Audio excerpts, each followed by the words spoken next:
Montana, a sprawling outdoorsman's Eden with ice-covered peaks and unspoiled wilderness. Patrolling and protecting these natural resources is a first-class band of peace officers. These are the Wardens, dedicated to the preservation of the last best place.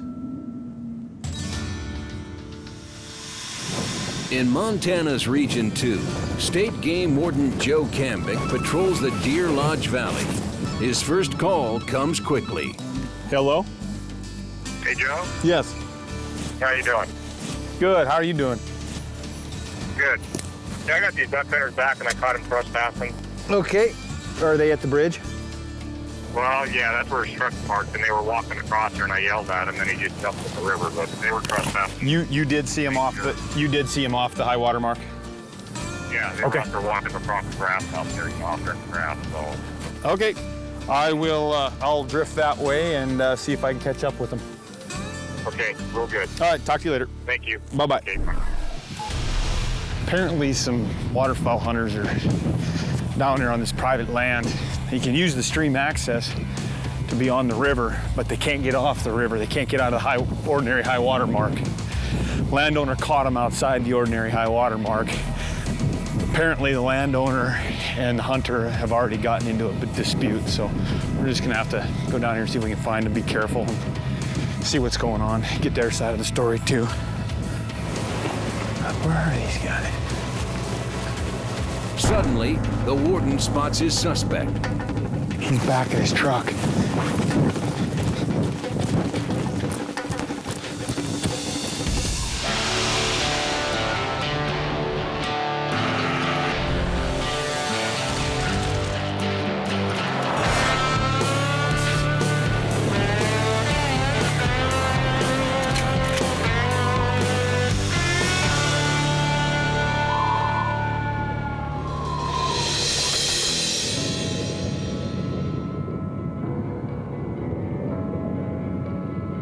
Montana's hunting season draws elk and deer hunters by the thousands.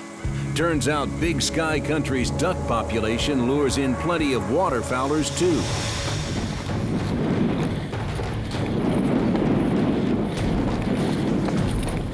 Kamik won't get close this time. I said I knew I couldn't catch him once I saw him closing that back up. But we've dealt with him before. I rode him last year. Same thing. The trespasser speeds off and leaves Kamik in the dust.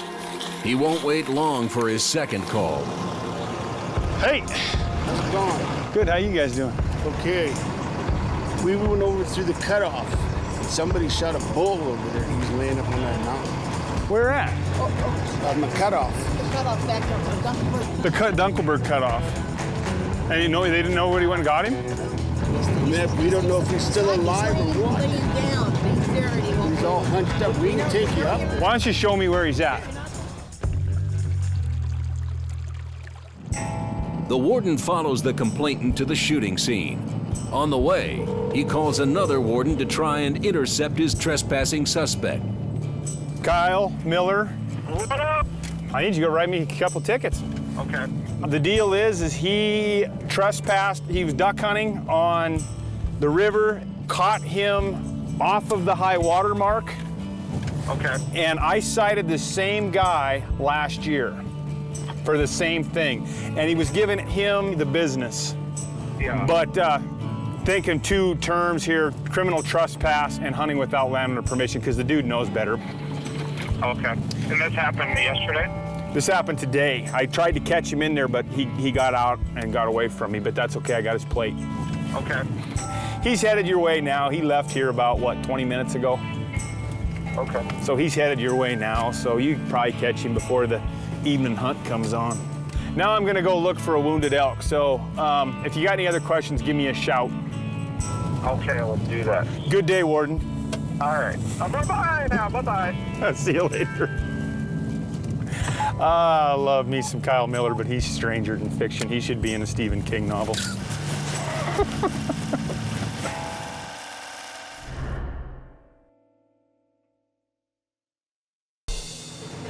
In Montana's Region 2, the Streamlight Spotlight focuses on Highway 200, where state game wardens set up the Bonner check station. This area is known for a high number of hunters. Who got it? Son. All right. We'll need to see your conservation license, and we'll take a peek at it. Have one of them? Yeah. I'm sure you do if you got an elk tag. You couldn't buy an elk tag without it. Well, this was your year. Where'd it come from? Condon. Oh, okay. Wardens Ezra Schwam and Aaron Berg stop hunters. These mandatory checks ensure hunters follow state game laws. The stops also provide important information to state biologists. Looks like you got something to show us, huh? What do you got? Mule deer. No. Cool. From Oh, one of them busted off, huh? Broke off? rolling down the hill. Oh, be darned. Huh? Okay. You got conservation license as well, then? Here, I'll get We'll the tag. dig You that wanna out dig if you that grab that for us. That'd be fine. Oh, that thing just popped right off of there, didn't it? Is that fine? It's a general area over there, though. You don't need a permit Right. to hunt mule deer. Who got the ducks? I did. Okay. Is that the only 2 ducks you got in here?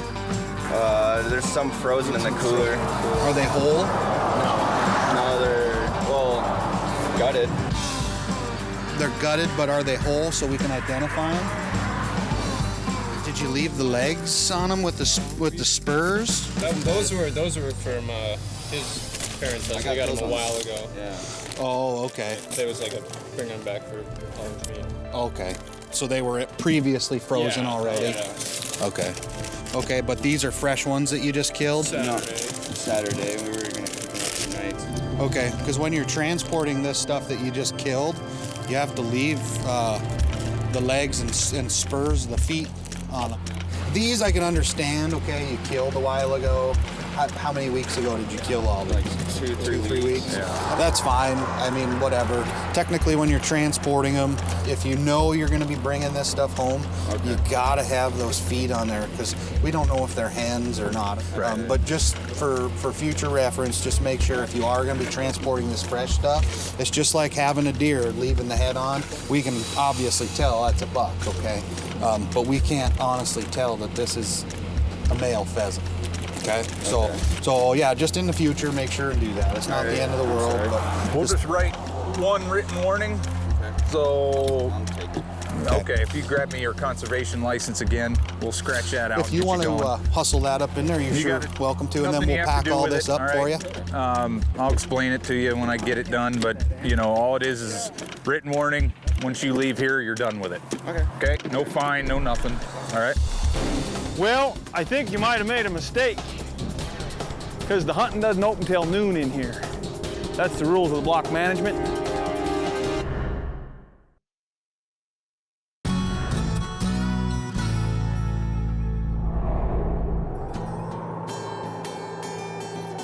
In Montana's Region 2, a passerby stops State Game Warden Joe Kamik to report a potential poaching case.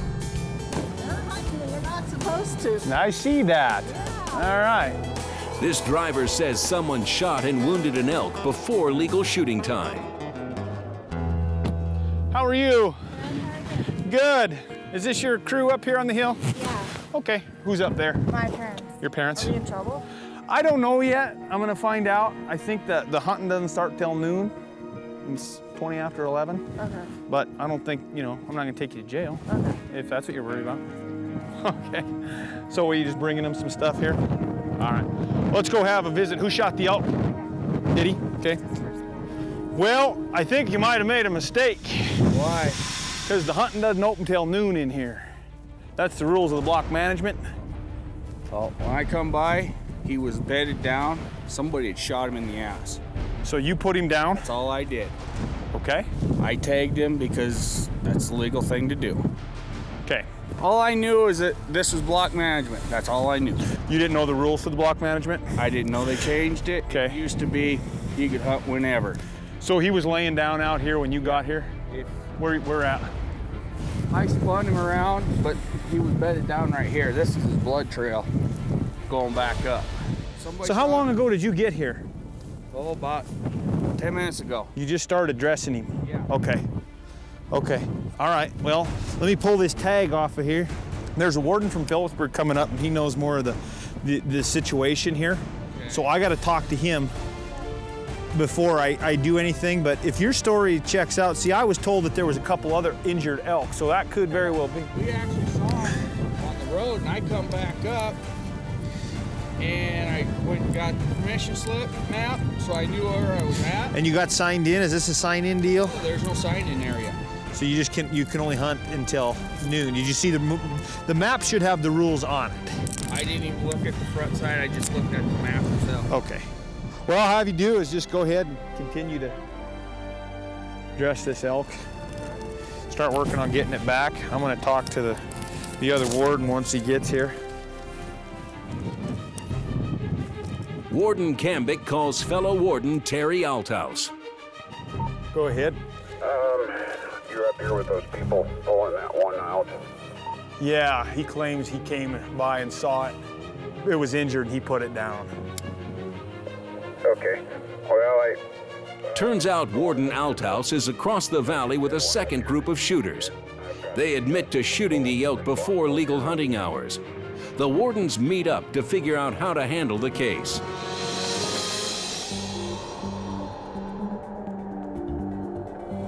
This guy got trigger happy or what? They were coming up out of here and they got the 3 crossed. He shot his. She shot at hers. They felt like they had possibly hit the 3rd one in an overlap situation. Ah. So they were looking and they found the wounded one. This one? Yes. Okay.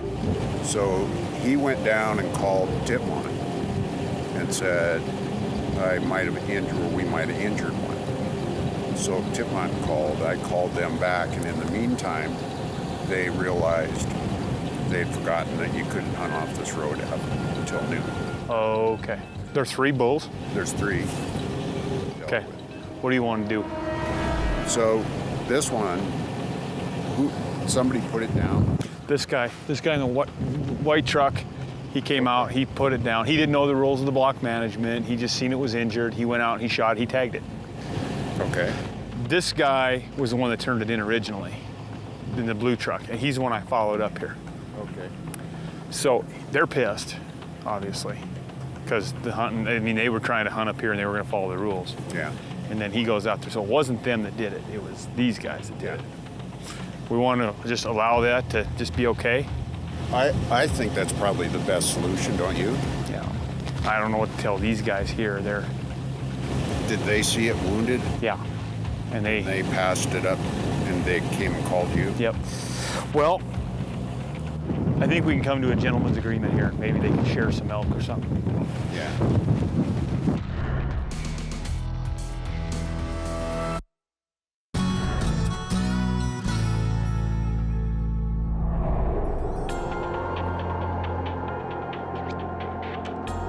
In Montana's Region 2, State Game Wardens Joe Kamik and Terry Alouse try and sort out a complex poaching case.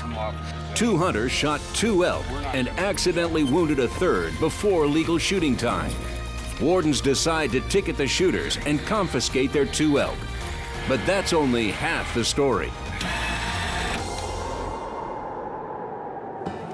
So, he even admitted it. He said he just let the excitement get the best of him. And apparently there was a herd of elk, obviously full of bulls, because they do a little bit of shooting and 3 end up dying. And sounds like possibly an overlap situation where he shot through one and hit another one. Both those 2 bulls died on that ridge. And the 3rd bull went over into this next saddle where it went down and laid there, not dead. When another hunter comes up the road, he shot the elk because he didn't want to see it suffer, which I can commend him for that. And then he tags said elk. Problem is, the guy who originally saw the elk, he came and found us when we were down there chasing the duck hunter around and said that there's an injured elk and I know I can't shoot it. So we're gonna try to make some sense out of this and see if we can come to a gentleman's agreement between these 2 hunters. The one guy, yeah, he was trying to do the right thing, but he did it wrong. The other guy absolutely did the right thing. And neither case, it's a big deal. So we're gonna chat it up here for a minute and see if I can play Dr. Phil and maybe that's not a good example. Judge Judy, we'll go with that, and see how it works. Howdy. Not much. Where's that elk? You ain't got him here yet? All right, well, let's talk about this for a minute. I wish we would. I'd like to know what's going on. Well, I'll tell you exactly what's going on. These folks saw that elk and they knew that they weren't supposed to hunt here. They could have done the same thing you did, but they knew the rules. You didn't exactly know the rules. Did you do something very wrong? No. You did what you thought was right, but you got to understand that it doesn't open until noon on this road. So here's what I'm thinking. For your mistake, a written warning. This elk? It's yours. No. Mine? How about you guys take it and split it?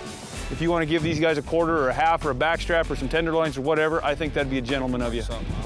Awesome.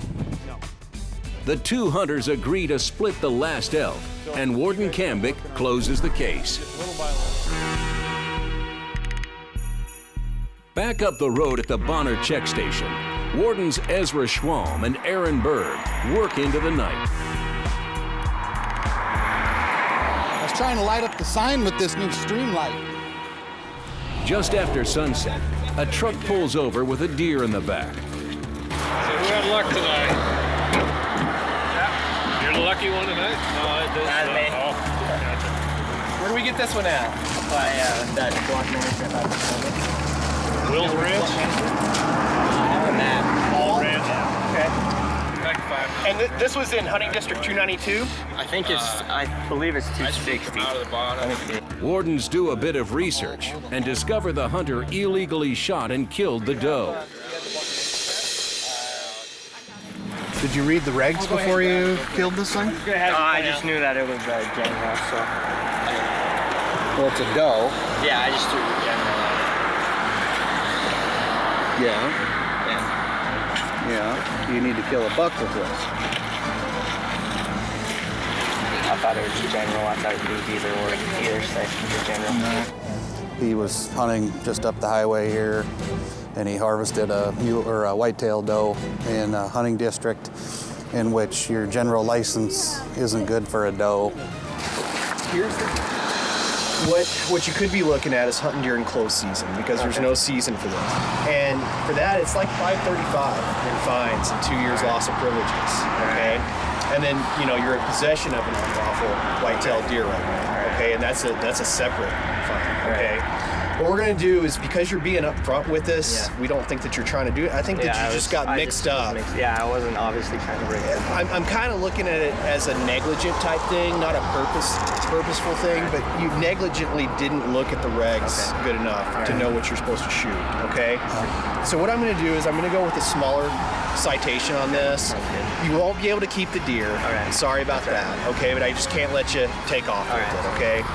So it's just going to be a commission roll and reg citation. It's a $135 citation. We're not going to take your privileges or anything like that, okay? So you can keep hunting. But yeah, in the future, we really need you to look at this. The only reason that we're doing it this way is because you're being upfront and honest with us. If you were trying to be fishy, we're like, no. Yeah, there was also hunting without a proper license citation, and then restitution for the animals, a few $100 too. So you really could have got stung. Mistakes happen, and he's going to go away with a NTA, and he's losing his deer, but hopefully he learns from that. So he next time he'll know. Wardens hope this hunter learns a hard lesson.